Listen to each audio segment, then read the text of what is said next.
আচলতে অসমৰ সন্তান যদিও মই আগতেও পুনেত পঢ়িছিলোঁ বা পুনেত খেলিছিলোঁ মোৰ সৌভাগ্য হ'ল আজি যে এই অনুষ্ঠানটোলৈ আহি মই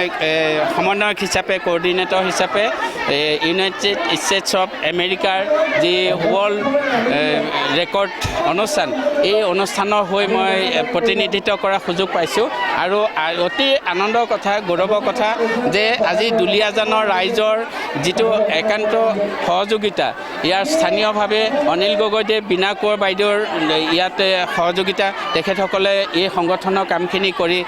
এই অনুষ্ঠানটো বাস্তৱায়িত কৰাত তেখেতসকলে সহযোগ কৰিছে আৰু বিশেষকৈ সূৰুযমুখী মহিলা সমিতিৰ শিৱসাগৰৰ তেখেতসকলে বহুদিনৰ পৰা এটা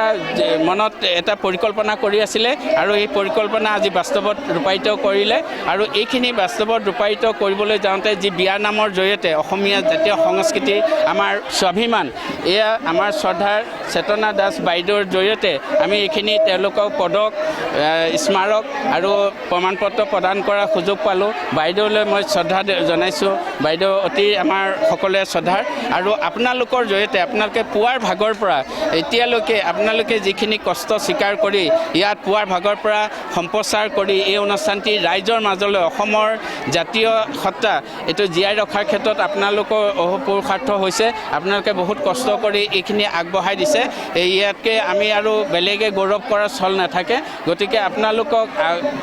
এই অনুষ্ঠানৰ যি ইয়াত ৰেকৰ্ড হৈছে বা ইয়াত অভিলেখ হৈছে তাৰ বাবে আপোনালোকো অংশীদাৰী আপোনালোকে আজি গৌৰৱ অনুভৱ কৰিব নিশ্চয় কাৰণ এই দুলীয়াজানৰ ইমান এটা সুন্দৰ পৰিৱেশত আজি গৰমকো নেওচি ৰ'দকো নেওচি আজি হাজাৰ হাজাৰ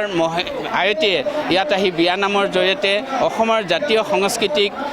বৰ্তাই ৰখাৰ কাৰণে জীয়াই ৰখাৰ কাৰণে এইটো প্ৰচেষ্টা কৰিছে বিশ্ব দৰবাৰলৈ পঠাই দিয়াৰ ক্ষেত্ৰত আপোনালোকৰ জৰিয়তে এইটো এটা প্ৰয়াস কৰিছে আৰু এইখিনি বাস্তৱায়িত হৈছে তাৰ বাবে সকলোকে মই কৃতজ্ঞতা আৰু ধন্যবাদ জনাইছোঁ।